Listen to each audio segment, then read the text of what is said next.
45 years in keeping Louisville weird, Electric Ladyland has been there for all your eccentricities. While they do offer the best smoking supplies out on the market today, there's a whole lot more to check out. From ashtrays and blacklight posters, to records, incense and burners, and items to stock your metaphysical supply. They are open from 10 to 10, 7 days a week, located at 2325 Bardstown Road in Louisville, Kentucky, and at electricladyland420.com. Roll out.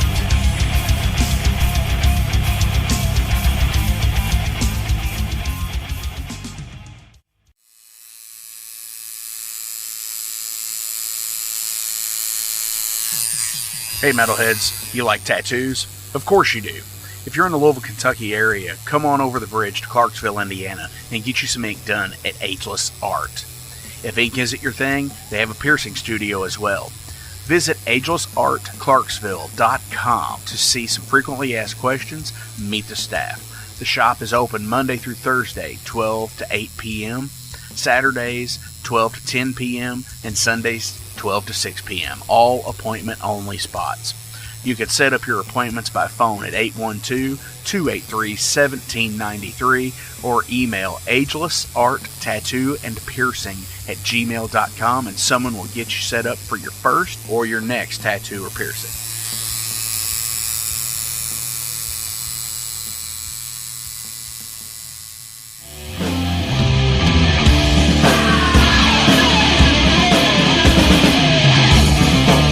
Hey metalheads, after going to a rager, what's your ultimate go-to? Mine is totally pizza. So when Overload is playing, or I'm promoting the Metal Forge live showcases, or the big goddamn metal show, I go to Pizza Donisi. Pizza Donisi is gourmet artisan pizza from right here in Louisville, Kentucky. It features things like the pizza of the month, to sandwiches, and also vegetarian and vegan options, which is so totally fucking cool for all of it's awesome pizza. You definitely want to go. Hey, and also from time to time they do cannolis. Oh, so fucking good. You know what they said, man? Leave the gun, take the cannoli. Yeah, just like that in Godfather. They're located right next to the Mag Bar at 1396 South 2nd Street. So either stop in or call in at 502-213-0488. They're open till midnight. The witching hour.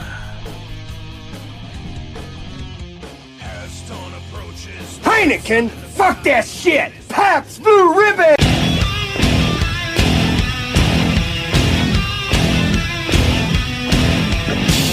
Hey metalheads, you all hear me talk about Mag Bar all the time. It is the home to the Metal Forge live showcases and is an integral stop in the Ultimate Underground Metal Tour schedule. They obviously feature live music, but the Mag Bar also has daily specials like Pint and Slice Night on Tuesdays with Pizza Donisi.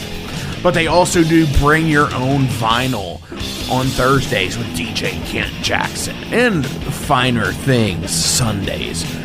Located right next to Pizza Donisi at 1398 South 2nd Street, open 3 p.m. to 4 a.m. 7 days a week. Get your asses out to the Mag Bar. Rock out.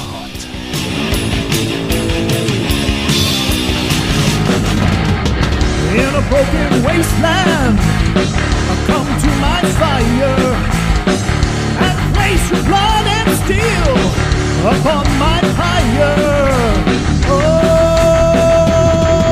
this is the Metal Forge. This is the Metal Forge. This is the Metal Forge. This is the Metal Forge.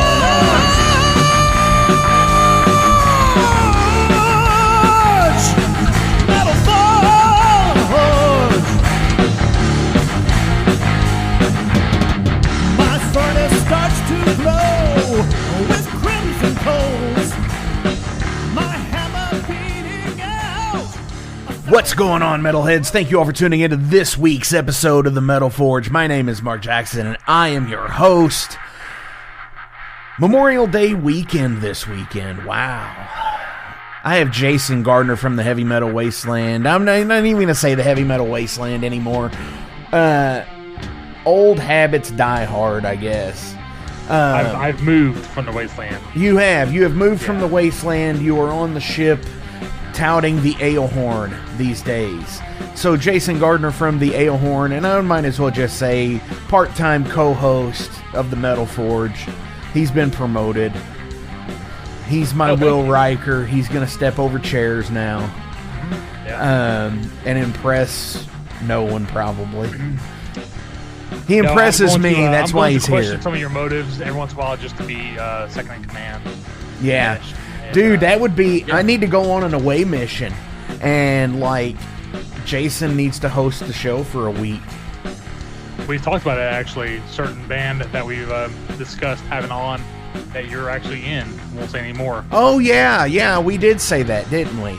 Yeah, that's going to happen. That's going to happen, whether whoever it is.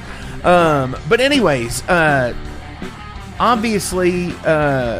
you know Jason's from Temptation's Wings, super awesome band. Check out his latest edition of the Ale Horn for the April edition. Things have been going on for him in his personal life, and you know, hey, we all have that shit happen. Well, maybe not like that, but you know, we all have shit happen. Let's just say that. And you know, the fucked up thing about it is it's the 2-minute drill episode, which I have so many awesome fucking ideas going in the future. I'm actually going to put a countdown timer on the next video we do. Download like a Viking horn or something for the Ant Zero. You know, it's like a 69 of horns here. Well, not bad, just like the sound, you know, like. Actually, if we did it, I would get the one from Helm's Deep. Yes. Yeah. Little known fact. On our YouTube channel, there's a mini documentary I cut from phone footage called "Crafting Skullthor." Yeah. And if you watch that, you can see where me and Micah actually recorded real Viking horns that you blow into for the song "Into the Maelstrom." I think. Nice. I didn't know that. I'm going to have to look that up. We'll have to link that below. Because, or else maybe we could do a remastered edition with, you know, up-to-date interviews now. Maybe, yeah. But, it was just stuff on my phone. I just edited it on my phone, actually. I just put them all together. It's really nothing impressive. Hey. I edit all of these videos on my phone. Right. Because it's so easy to do these days. And honestly, you know, making some lyric videos over this past weekend, it was... the AI, like, interpretation is really insane. And, you know, that's a good use for AI, is when you can do lyric videos and it picks up your pretty goddamn close. So let me ask you a question. Like, if the AI hears a word wrong, like it's like tight instead of fight, yeah, can you go back and edit? Yes. Okay. Yeah, absolutely. Because on the song that from Overload that is still yet to be released,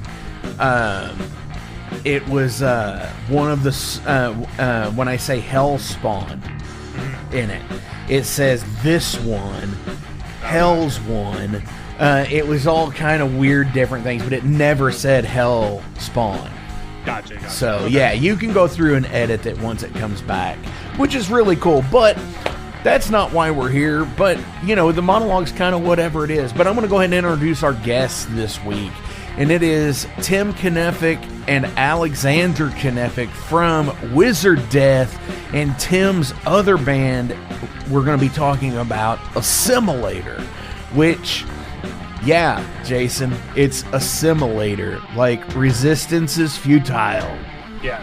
And the logo, and we talk about it in the interview, and I didn't notice it then, but it's shaped like a batleth. Mm-hmm. So it's awesome. Just Star Trek themed, huh? Yeah, it really is.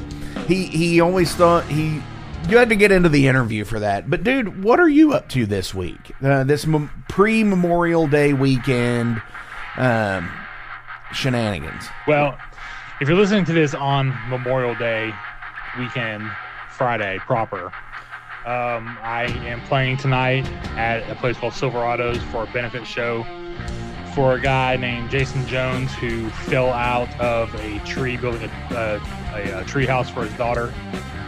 So he's in a wheelchair for the rest of his life now. So yeah, he can't work. So going out to raise some money and play some songs that we haven't played since Steel and Stone back in November, actually. Doing a cover with a guest vocalist, which would be a first time for us. Might be the only time we ever play it. Yeah, so hopefully somebody will film it. But if you want to know what it is, you'll have to come out and see. We need to get or just wait to the next, monologue that I'm on, and I'll just go ahead and point in that direction on YouTube. So. For sure. Yeah. Hell yeah, man. And are there any? Is there a GoFundMe or anything like that to where you can donate? Yeah, I'll give you the link. We can put it in the. Yeah, it'll be in the description below. Yeah. I don't know exactly because that shit sucks, and the flyer looks amazing. Hopefully you all have prints of those to sell as well. Yeah, actually, if you want to help out too, another way you can just buy their stuff off Bandcamp. The band's called The Shrunken Heads. There's quite a few called that. Look for the one. There will be a link in the description as well. Yeah, I'll find the right one because there's like a bunch of them. So yeah, you can do that, or stream their stuff on Spotify. Well, actually, I don't pay anymore. Stream their stuff on everything but Spotify. It might help out. Yeah. That's interesting that you bring that up because I was on a site and I had talked to Zeba from Ice Howl. And I was wanting to get the lyrics to Final Stand of the Third Age. And it took her a while to respond. So what I did is I just was that guy. I Googled it just to see if it was on somewhere. Right. And I lost my shit because it was. Yeah. And it was accurate lyrics. And I was like, holy shit, where did this come from? And the only thing that I can even remotely say is the DistroKid stuff. Mm-hmm. And, when you put it on there, it gets sent out into the ether. And you never know where it goes. Oh, dude, there's all kinds of streaming stuff. I don't have no clue what it is. Especially because if you remember when, before Bandcamp and all that, there was CD Baby. And CD Baby had the option to where you could opt into everything or only the sites that paid, right? And that was so fucking funny to me because it's like, I could totally see people being like, oh, fuck, Rhapsody, they don't fucking pay. Yeah. When it's just like, you're in a fucking... hey, yeah, I mean, Pandora, I think, still even the shit that they pay they're the worst paying, right? I think so, yeah. But I mean, there's some people out there that don't have the subscriber base like what fucking Spotify has, mm-hmm. or Pandora has for that matter, but still pay more. Yeah. I mean, to be honest, Spotify is what it is now. It's like when you when when there was a movie in theaters, I'll just wait for it to come on cable or whatever. Sure. Or now it's I'll just wait for it to come on Netflix, even though Netflix to somebody might mean Netflix or Amazon or Hulu or Peacock or whatever streaming it's like a general term now. So listen on Spotify, that could be any of the streaming services now because it outdoes them all probably 2 to 1. Well, so and I huge, think too, headboard, and here's the thing. I think too, obviously there's people who are not on there. Like Neil Young is not. No, he is. He's back on there. Is he back on there now? Funny story, he never left. Oh, really? Nope. I can vouch for that because for some reason the next day after that happened, I had a itch to listen to Heart of Gold. I I really like that song a lot. Sure. And yeah, it was there. TW it was should there cover it was there the whole damn time. It's on my it's on one of my playlists. So I got a playlist like stuff like that in the Eagles, stuff that's kind of mellow. The Who? Do what? What band? I got a playlist like Neil Young and the Eagles and stuff Who? of that like nature. Who's that second band? The Eagles? I don't catch that. I've The never Eagles? heard of them. I've heard of Eagles. Yeah, that's what I said. No, you said the Eagles. Well, okay. So They are not the Eagles, sir. They I are don't know what the Eagles. Kentucky education system is like, but when you Hey, when you're describing something, sometimes you gotta put the in front of it because no, because you it's a know, proper name. okay. It's a proper name of a band. So it would not be the. I mean, when it's like when it's like the Metal Forge, that's think about one this though. Think about this though. So if you see like a flock of birds over to your right, what sounds more right? It's like look at turkeys or look at the turkeys over there to your right. See I what would mean? probably say something like redneck, like those. Look at those turkeys. Okay, so I listened to those Eagles and Neil Young and stuff like that. Well, But anyway, I'm getting back to it, picking Neil nits Young here. never left Spotify. No But matter here's what the he says. thing. He I'm was always picking on. nits because on no album cover does it say the Eagles. Right. It just says Eagles. So because Okay. I believe even the band, aren't they called Eagles of Death Metal? Yes. Not the Eagles of Death Metal? Yeah, but I'm not an Eagles of Death Metal fan. But still, I'm making reference. Yeah. So they even know that they're not the Eagles. No, but seriously, go out and have fun and like be cool to each other is really where it's at, you know. I'm just giving Jason a bunch of shit here because, you know, he's one of my best friends actually. Oh, I'm sitting here looking it up right now. See if I can throw shit right back at you, but go ahead. And honestly, you know, we're that's all who we have, I guess, is what I'm trying to say here. And the cool thing about what Tim is doing with Wizard Death with his son Alexander, who's like 12, by the way. He's the youngest guest in the Metal Forge to date. Well, that might not be true, actually. That might not be true because there may have been a time where we'd recorded and Noah was down there. Right.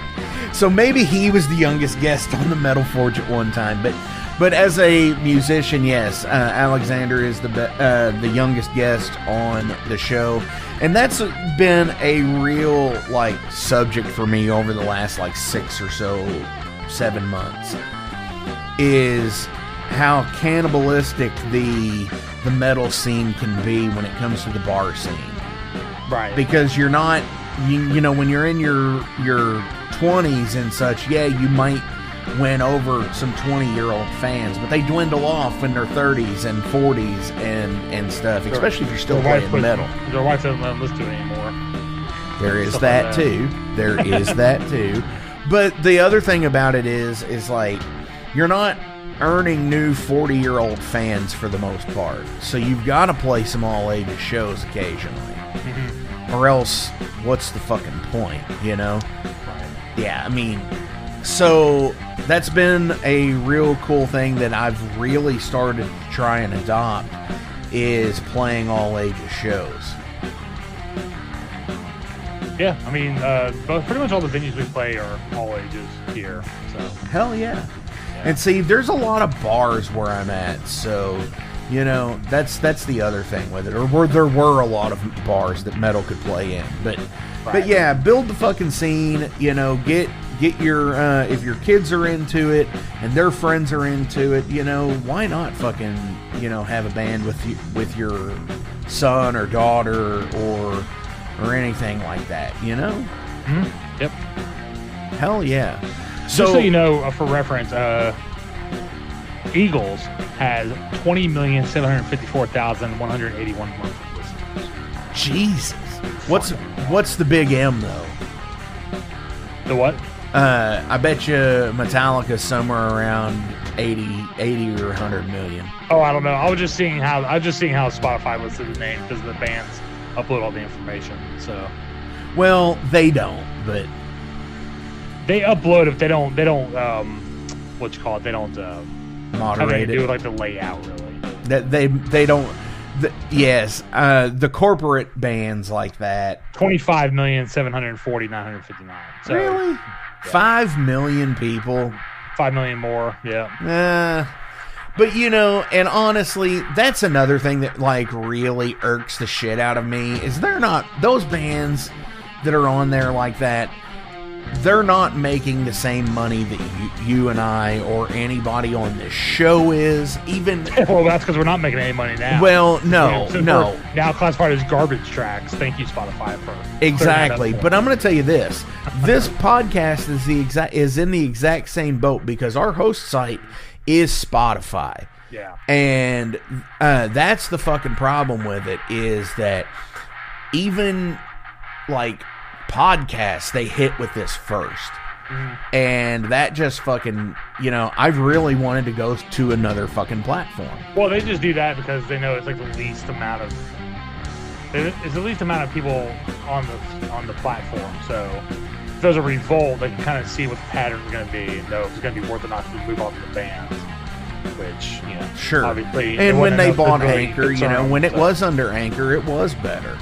We did, there were more fucking sponsorships that came through.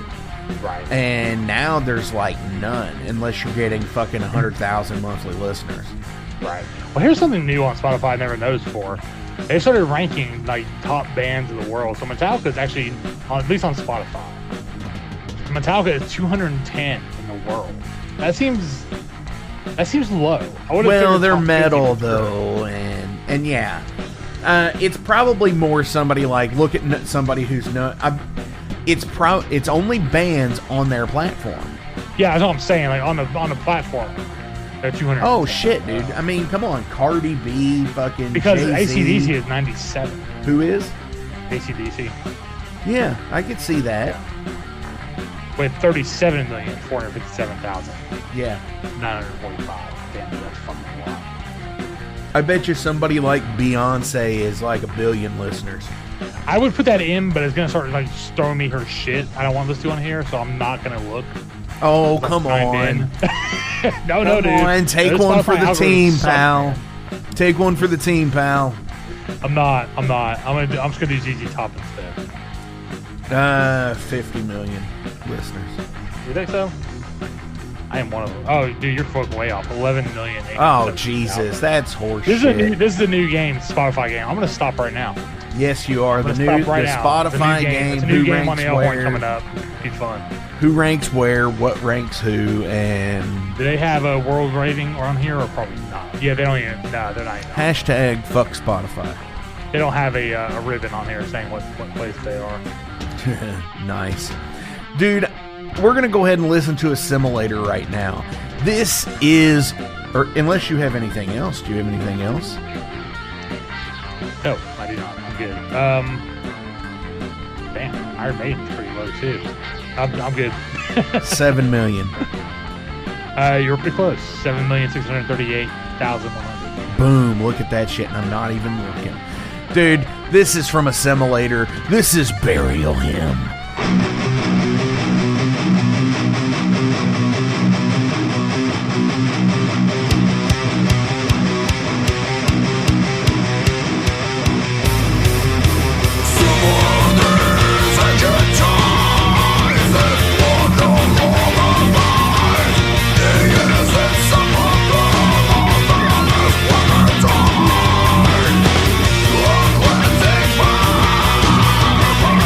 Bitches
I am being joined this week by a couple of the members of the band Wizard Death. We have Alexander, right? Yep. He's shaking his head yes. He's shaking his head yes on the video. I see that. And Tim, Kenefic, also from Assimilator, if the old school death metal. How are you guys doing today? Doing great. How about yourself? I am doing awesome, and it's really cool to have the next generation on the show. Because I think to date, Alexander's the youngest guest on the Metal Forge, and I wouldn't doubt it. Probably before that, I had a couple of 17-year-olds or something way back in the day, and at the radio station. But yeah, so what's up with? How are you all doing? You all did a show back at the beginning of March. You dropped I hear him saying dropped like I'm an insider or something. You all released the EP, and yep.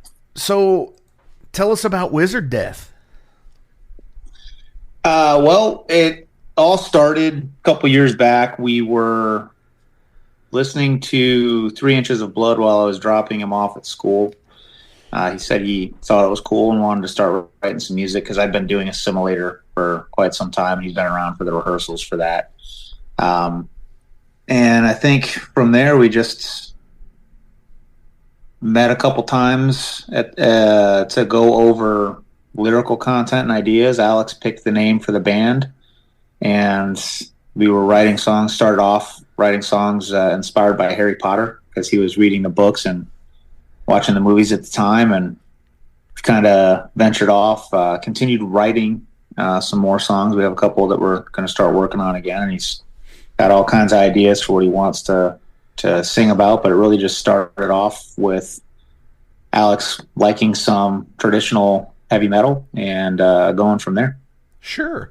And the EP release, I was actually there because I play bass in Ice Howl also. I was appreciate there. It was so awesome seeing this because, like I said, it's like passing the torch along. It's like, to me, it's like watching your son or daughter, whatever, hitting the home run, winning the game, making the touchdown, scoring the, winning the Stanley Cup or whatever, the NBA championship, Mrs. Jordan. I'm sure she was proud of Michael, right? Yeah. So I think that's what's awesome about it.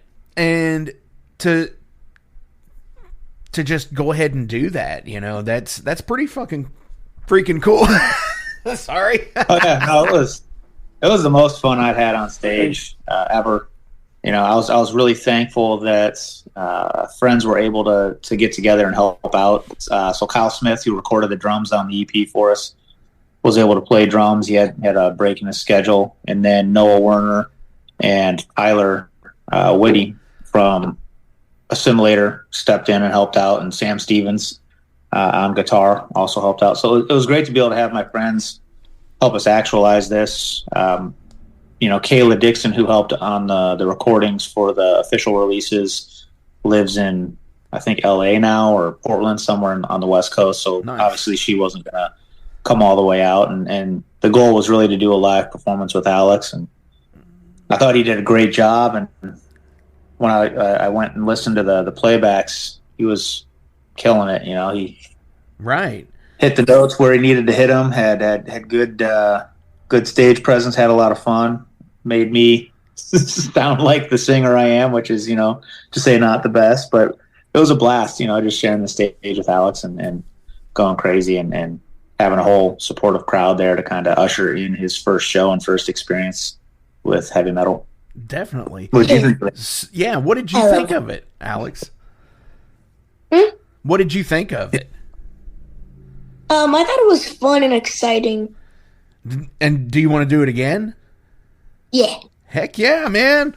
That's what it's all about is, see, it's almost like what I equate to like Gold Fever and such. It's where, when they went all out to California in the 1800s and stuff, and sharing, like getting in that spotlight, getting that stage time. There's nothing else like it. It's like Gold Fever. And I think that's awesome. And I don't want to sit here and say that, he actually had his own band out on vinyl before I did, I'm sure. Which is awesome. Yeah, he did before I did. So, that's cool. Wow. So when you actually did get to sit down and do the writing process, how did you all do it? I just sat down, and then I told my dad to play. My dad decided to play on the guitar, and I was like, let's use it. And then we decided to use it. And for the other songs, I'm pretty sure we did the same thing because I don't remember. Okay. Yeah. So I would come up with riffs, and Alex would say which ones he liked and what to keep in the song and what not to keep, and then he helped write the lyrics. Nice. And I basically functioned as a thesaurus, so he had lyrical ideas, and I just helped get alternate words in there so that we weren't using the same words over and over. But right, he's super creative, and it's great. I think from a production and creativity standpoint, he was nailing it. Definitely. So, do you all have any other plans on shows right now? With summer coming up? Yeah, we're working on trying to get into doing some stuff in Chicago. So Alex's mom, my wife, is originally from Chicago. We have a bunch of family there that wants us to come out and play. So I've been talking with a couple people I know there, trying to get a venue or something set up for a summer date. Looking to possibly do something in Fort Wayne at the back end of the year, depending on which venues are available and what bands we can get lined up. And then I think working with Wise Blood, I think he might have sent out a few feelers for a couple small festivals that might be going on. I mean, for a first release and not really having a full-time dedicated band, I think we're probably going to be happy if we can get 4 or 5 shows and get another release out next year sometime and try to build it up and get a little more of a consistency with members and with Alex being able to do dates. Definitely. He wants to go on tour. Well, absolutely. I mean, no time like the present, as they say, right? And that's one of the things that I've always tried to say, hey, don't just talk about it, be about it. No time like the present. Boom. And that's where it's at, I guess, and that's the cool thing that he wants to do that. And but that is the other big thing that you've got to look at is playing all ages shows. Yeah. Because there's a lot of places out there that still only want to do 21 and up or 18 and up. So obviously that's something to look at as well. So, or these festivals, or because even some festivals are 21 and up now. Yeah, I think we're looking for at least venues that will allow us to. I mean, obviously, with Alex being younger, we try to play earlier so he has energy. Sure, because we don't need like a midnight hour when he's going on stage, and being able to have it where we can get on stage, he can interact with the crowd a little bit, and then if it's something where he goes and hangs out with his mom, who is functioning as our road manager essentially, and I just sling merch, that's doable as well. So yeah, that's one of the workarounds we've got to figure out with him being so young is having venues that will accommodate that. And really, I think the best part for me of the show we had was there were so many families that showed up and young kids that showed up that probably was one of their first heavy metal shows at Black Circle.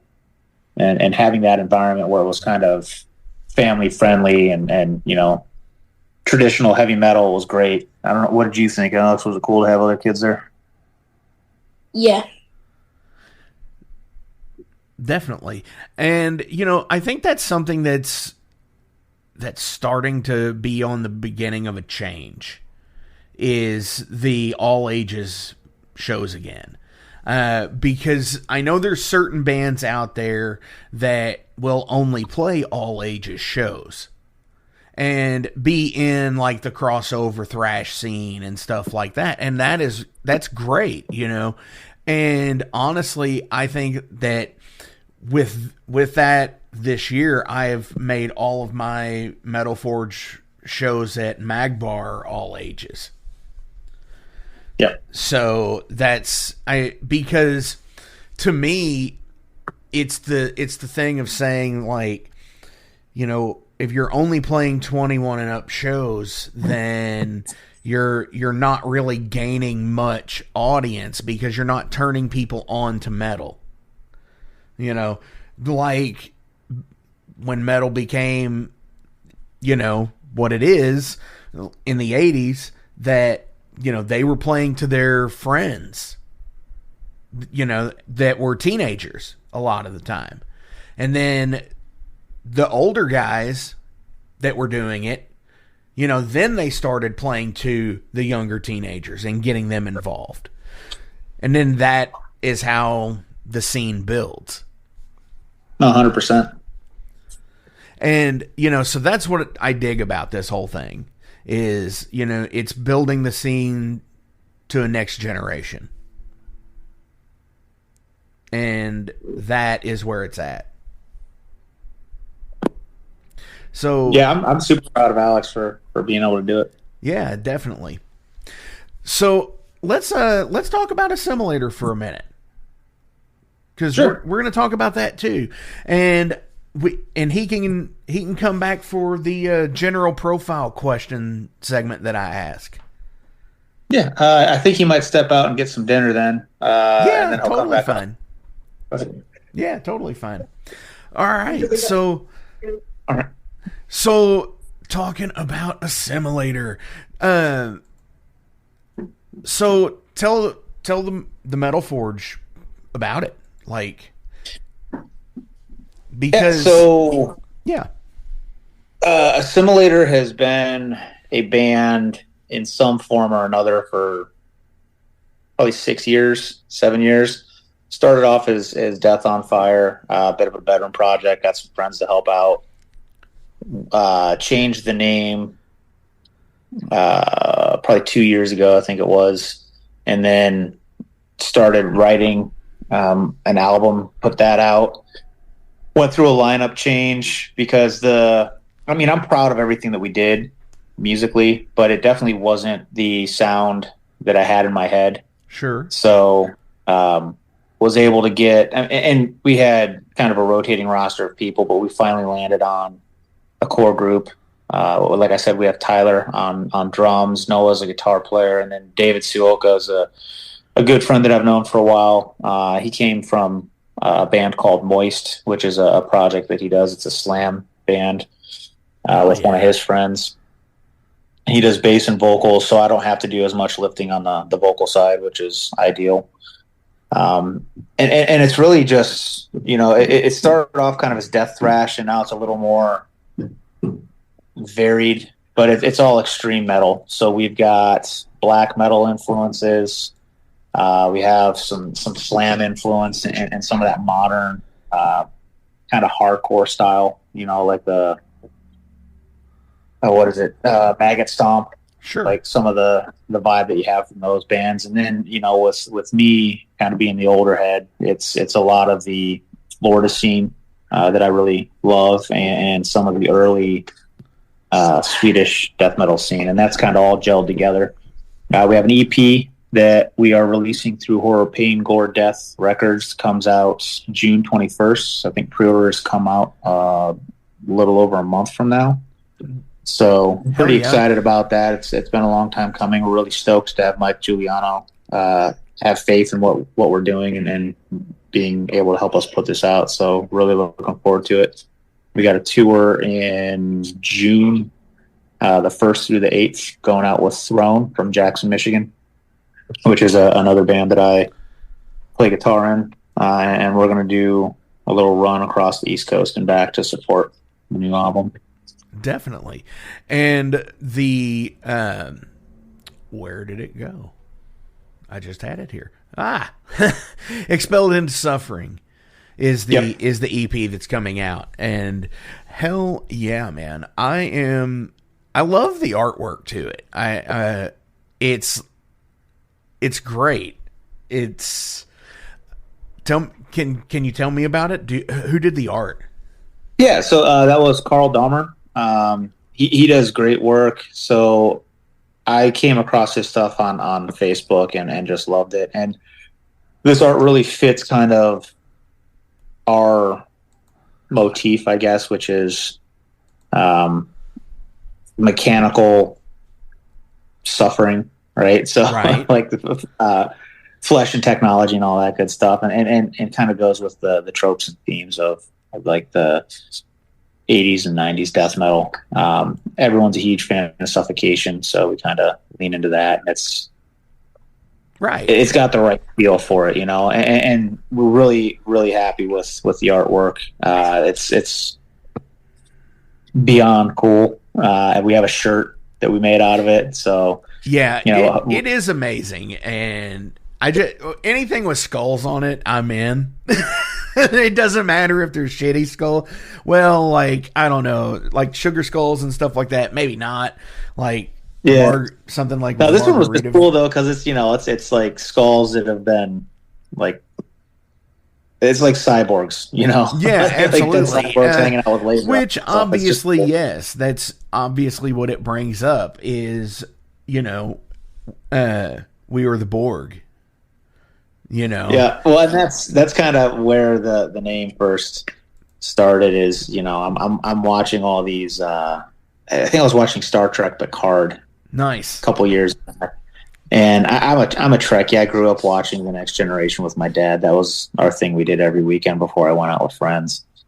And you know, trying to find a cool name that hasn't been used was tricky. And I think there was a Borg episode or something was on, and just made me think, like, you know, you will be Assimilator. And I started looking around on Encyclopedia Metallum and all that, and I think there was one band from Sweden in like 90 that had a 2-song release that was called Assimilator. And I was like, well, that's far enough back and obscure enough that no one's probably going to know. So we ended up agreeing that it was a cool name and laughing about the Star Trek connection, because it's something we lean into it a little bit jokingly. I mean, we're definitely not a Star Trek band. We don't want to be definitely not of death metal. But you know, I mean, even the logo has like that Klingon bathlet arc. You know what? I never even noticed that until you brought it up. Yeah. So it's because it's like a cool shape. It's like a pointy, sharp thing that's covered in blood. It makes sense. So. It is. I see it now. Which the self-titled album, the cover is pretty badass as well. I dig the green, but it's like a kind of like a doorway of bones. Yeah. So we had kind of it was looking at a couple different. What's the Polish artist? I can't think of his name right now, but he did like those landscapes inspired by like the horrors and tragedies of World War II, right? Right. And like he just did the recent obituary release. Had some of his work on it that his estate had signed over some rights to or whatever. Right. But I was looking at that and really being inspired by that kind of stuff. We found an artist that was really solid through Instagram. Matt Razat, a mutual friend, had introduced us, and she was all about it. So she put together what was a really cool kind of landscape type thing, you know, like a bone arch to the next realm of death or whatever. Right. And I completely dig it. And obviously, you know, 9 songs, 36 or 37 or so minutes. I mean, that's perfect for me. I think that, but anything more than I think 45, like two sides of a vinyl, and it's pushing it. Anything more than that, and that's what I dig about the death metal sound, especially like how you all are, is because it does keep things to you're not playing 9-minute songs really. I mean, which is awesome. Yeah. I mean, I think for me, it's the LP format, right? So you got 18, 20 minutes aside on a vinyl, something like that. So anything over that is too much. And all the early stuff, it was like 8 songs. One of them was long. It's the Metallica format, right? So kind of doing that, but just realizing like, look, we're not trying to write 9-minute opuses. Like, I struggle. Like, I really enjoy death grind and grindcore and those songs. If you're 2 minutes, it's a long song, and that's the kind of music that I was writing. So getting up to like a 4.5, 5-minute song is tricky at times. So I think 3.5 minutes, you get 8 songs on an album. That's perfect. Right. I agree with that. So hell yeah. So what do you all have coming up with Assimilator? You said, like I said, we got a tour planned. So with Throne, with Throne. Yeah. So we're going to be supporting Throne. I think we're going out to. It announces in a couple days. I think it goes out through Ohio. We're going to hit Philly, swing back up through New York, and come back over across the northern part of Ohio. Right on. I think we're playing Louisville as well. It just got confirmed for the 7th of June. But yeah, it's going to be like 10 dates, a quick little run. Assimilator's an awesome project, and I'm super proud of it. But with the guys' schedules right now, with this EP coming out, this will probably be the one run we do this year. Aside from that, we'll be doing some shows in the tri-state area, so Indiana, Michigan, Ohio. Right. The Saturday show kind of thing. Yeah. And then we're going to be recording. We've already got a handful of songs, so we've got, I think, 6 or 7 that we're going to start recording in August to get ready for another album to release, and this time it'll be more of a full-length format. But aside from that, I think we're going to try to get – we have some friends down in Texas in a band called Cryptic Mutation, which are fantastic, and if the schedules line up, we want to try to get down there and do something with them if we can. Hell yeah, man. That sounds awesome. So definitely check them out. We're going to go ahead and switch over to Derailed. So this is 5 random questions about you as a person. And is Alex still here? Alex is missing. I might be able to answer a couple of things. Okay. For him, but he's eating chicken and steak right now, so I don't know if we'll get him back. Oh my gosh. That's crazy. Yeah. I have kids at Carnival, man. He eats his own weight in meat every night. Man, I get it. I get it. What could be invented that could save you more time? Man. I don't know. Probably something that would allow me to work out while I sleep. Because I like a TENS go to unit? the gym pretty frequently, so like if I just had something where I could be asleep but my muscles were still getting trained and I could just skip that part of my day, that'd save me a couple hours for sure. For sure, yeah.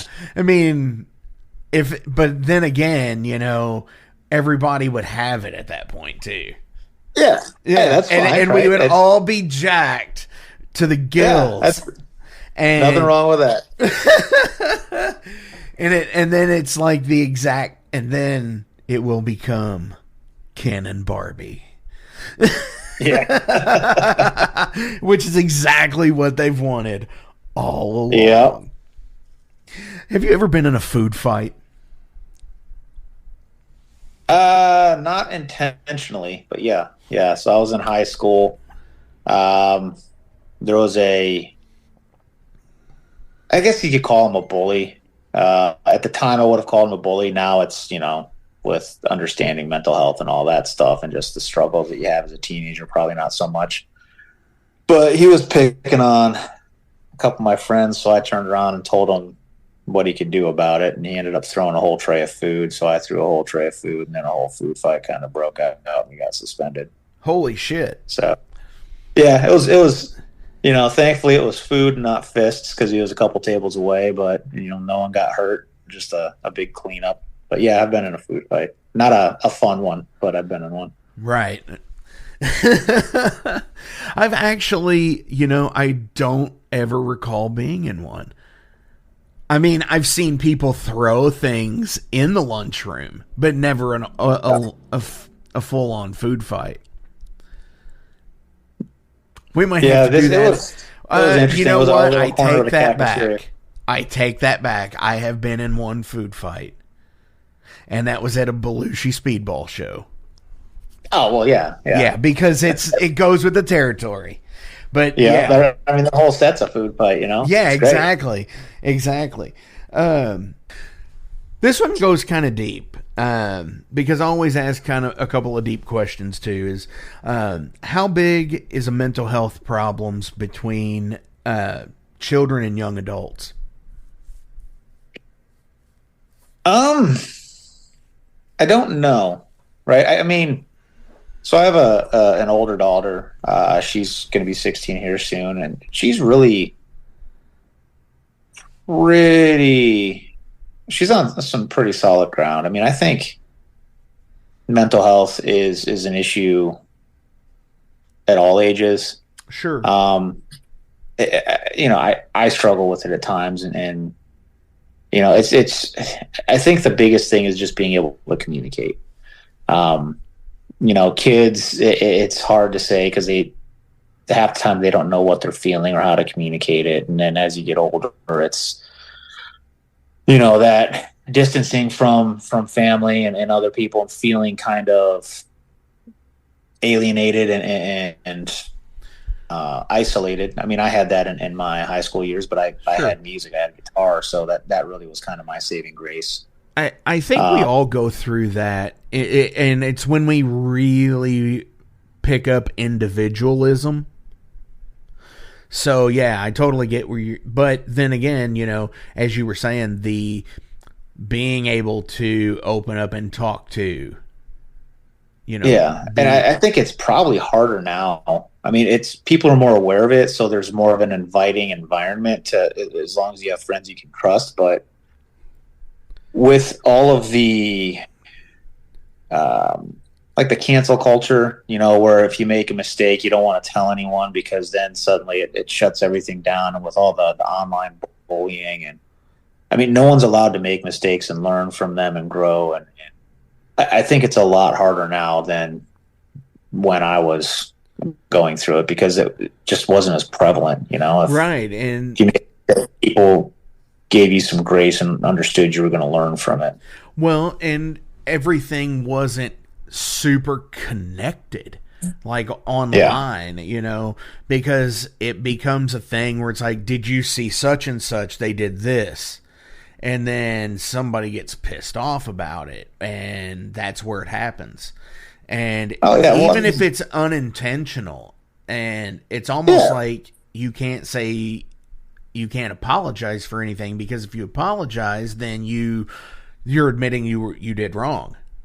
And it's like, so like look at the Escuela Grind drama that was going on like across the last month, right? So a handful of things there, right? So like the tour manager and agent and all that probably should have helped a little more, in my opinion.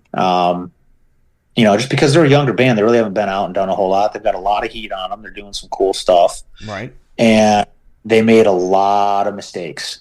And they've kind of owned that. And I think the big thing is like there's this whole you're about inclusion and standing up for the little person, but then you and allowing people to be different and feel safe, but then you do this on the tour bus, and those are things that are private matters that normally you just work through with people and learn from and do better the next time. But then it all got kind of thrown out there, and metal sucks and Metal Injection pick it up, and it becomes this whole big story. And, there's a strong possibility that band might not have the success that they were on a trajectory to achieve just because they had, a tour that was full of learning experiences that, and to me, that's the stress of the mental health. It's just like knowing that they've got that going on, right? Or anyone that would have that going on. Who can you talk to? Who can you communicate with, and who can you trust? And then it's the question of, like, when should you ask for help? Because usually you don't know you're having a problem until the problem is past, or you're very deep into it. And like me and my wife, for example, we had our own turmoils, and it took a long time for me to understand that it was just, and a lot of help for me to understand. And thankfully she's a very patient person, but we just weren't communicating, and it was making us miserable and causing our own issues. I think being able to find that connection is very important, and then getting the help that you need specific to whatever issues you're having. Definitely, and I couldn't agree more with you on that. What accents can you impersonate? None. Really? Yeah. You can't talk like Michael Caine. Impersonations. I mean, I get a lot of shit from Danielle, my wife, about my Indiana accent. Apparently, I've got a little more of that Southern Indiana than I thought, and my aunt and uncle and my grandparents lived in Marietta, Ohio, so it's very close to West Virginia, not too far from Pittsburgh. So I've got a little bit of that, and she's from Chicago, so she doesn't have a whole lot of room to talk with her French rooms and sausages and all that. But yeah, I mean, I guess I can do a really bad Chicago impersonation just to pick on her, but that's about it. Nice. Tim, thank you so much. I was about to say, because I always say that so fucking much. Yeah, he's not here. So fucking much. This has been awesome. I'm gonna let you get back into your night. I do have one more question, but as always, links are listed below, so please give likes, shares, follows, go to the Bandcamp pages, go buy merch anywhere you can. They'll be listed below for Assimilator, Wizard Death, and your other projects as well. Hell yeah. Dude, thank you again. Do you have any shout outs or anything else you'd like to promote today? Yeah. I mean, shout out to Throne, obviously, because I'm in that band. Definitely. They're a lot of fun.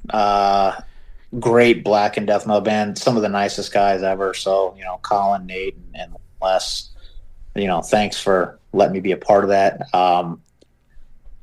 Shout out to Horror, Pain, Gore, Death for the Assimilator stuff, and I can't say enough about Sean Fraser and Wise Blood. He's probably one of the nicest guys I've ever met. Absolutely, really he is a total sweetheart. Yeah, and every band he has on his label is killer. So they're great. Redefining Darkness and Thomas have been super beneficial and supportive for Throne. So Cryptic Mutation, Flesher.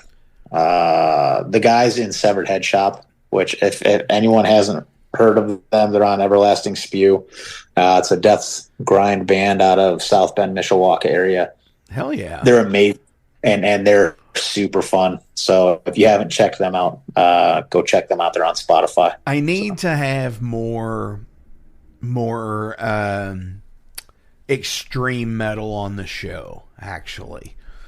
That's the thing. I need to have more extreme metal on the show. So, hell yeah. Thank you for being a part of that.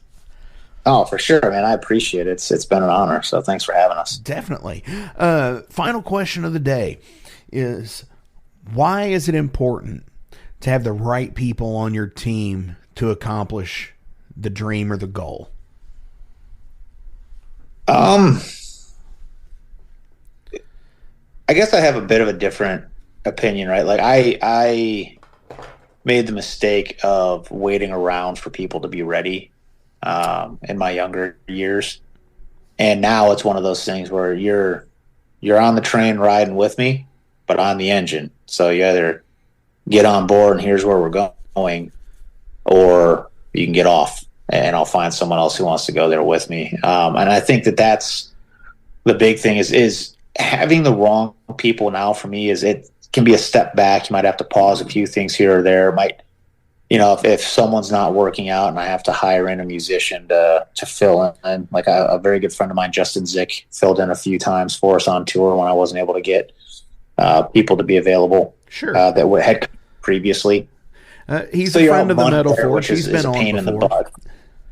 Yeah, he's great, man. Justin's awesome. Yeah.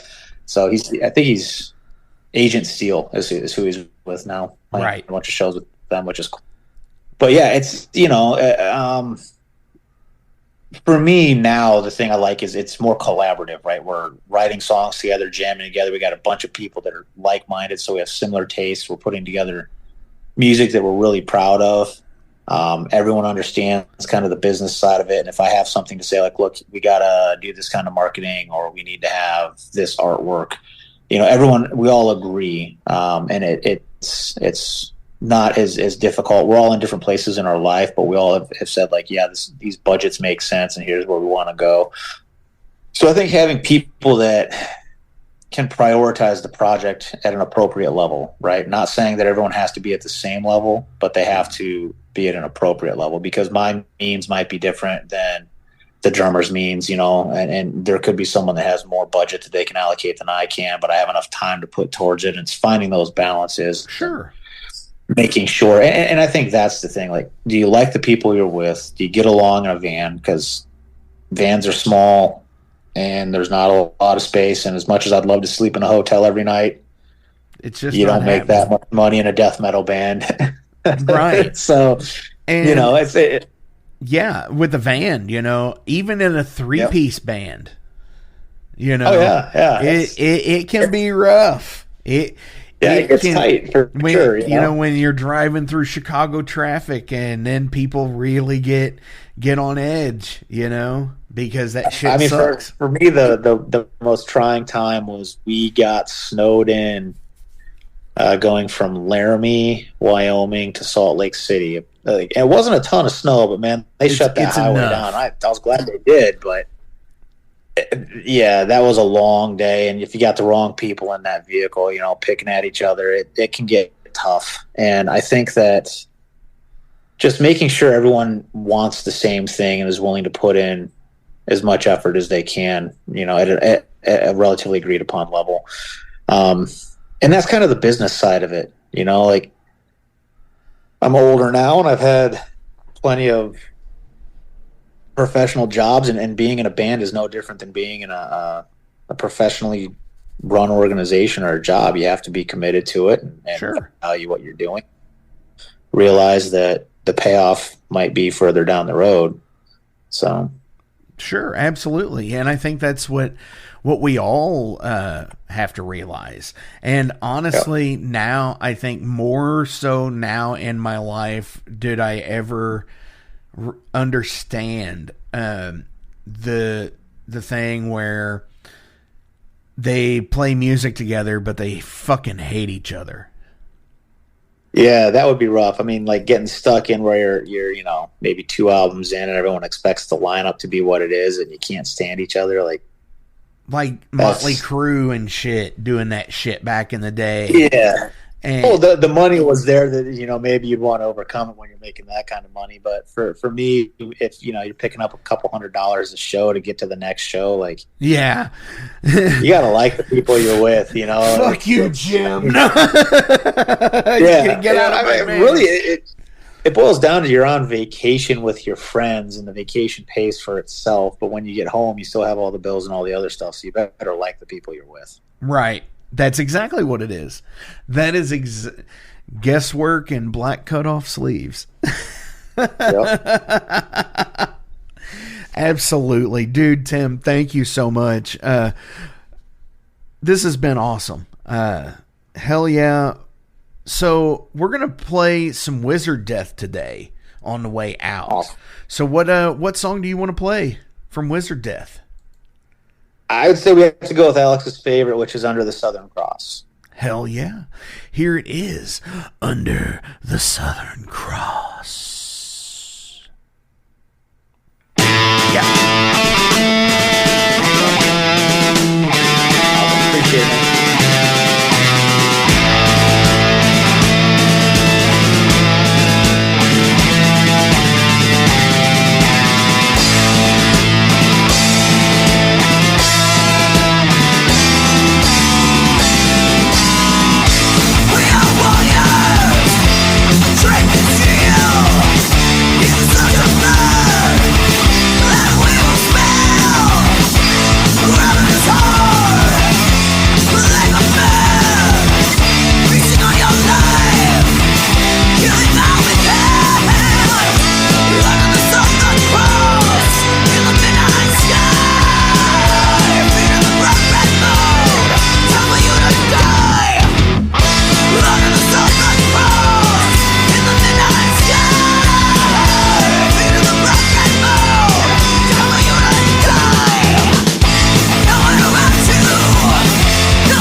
In 2017, one man's vision and passion for all things metal started out as a record store in his house.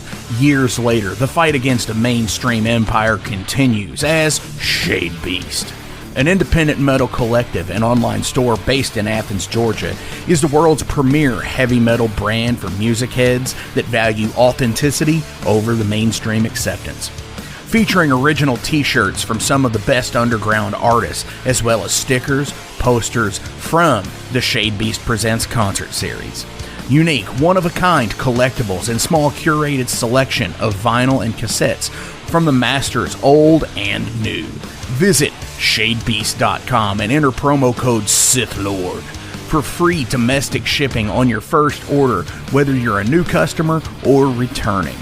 And be sure to join the Shade Beast social groups on Facebook and the interwebs to keep up with the new release announcements and talk all things metal and Star Wars. You'll never find a more wretched hive of scum and filth.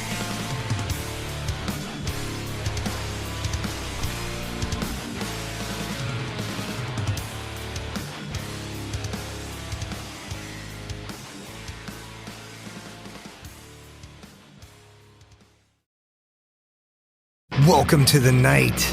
You think you know Night Demon? Then the Night Demon Heavy Metal Podcast is for you. Step into the darkness as we peel back the curtain to give you an unprecedented, all-access look into the mind and the heart of the demon. We're talking band history, song analysis, studio anecdotes, stories from the road. It's everything a diehard Night Demon fan could want and more. This is the only place to learn the inside scoop, the deep dive trivia, the untold tales from the band members themselves and those closest to the Night Demon story. Need more?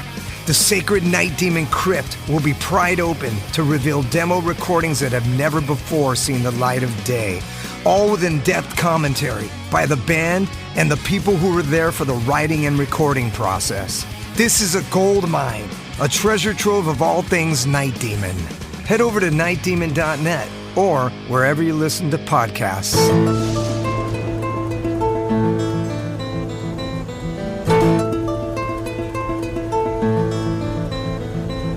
Since 2013, there has been a calling from the underground, from the graves of all those unholy, and they decided to make a zine to talk about all of this. Soul Grinder Zine! An independent metal zine to keep you informed on all things metal and horror from the underground. Available in both print and digital formats, they're bringing you the best interviews and reviews out there today. Not only do they do the zine, but they also do compilation CDs. Check them out at facebook.com/soulgrinder.zine and start your subscription now.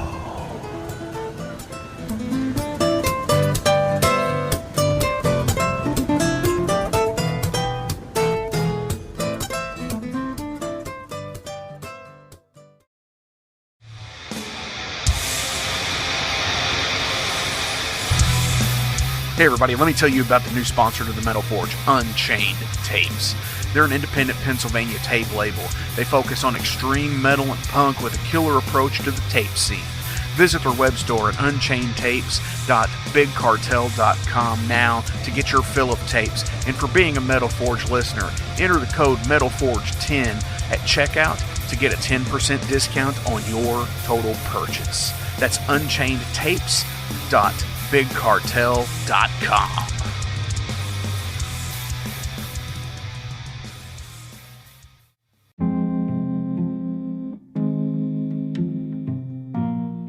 What's up, Metal Forge fans? This is Alan Bishop, the alchemist of Indiana's Black Forest and head distiller at Spirits of French Lick.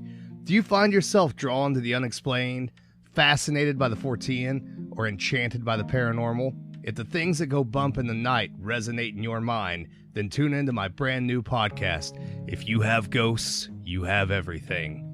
Featuring first-hand accounts, collected stories, interviews, history, and speculation related to all things not of this world.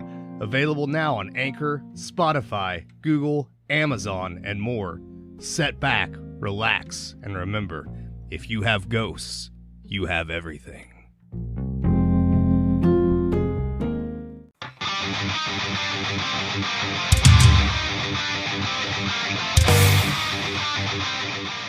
Hey, let me tell you guys about Mercenary Press.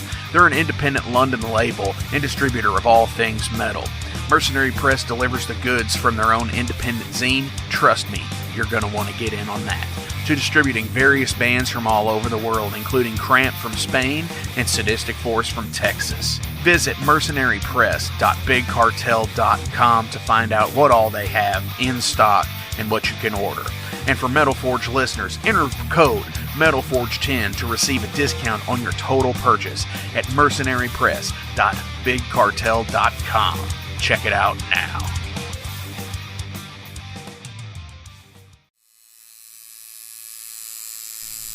Hey Metalheads, it's with great pleasure I get to tell you guys about a new sponsor to the Metal Forge, Ageless Art, New Albany.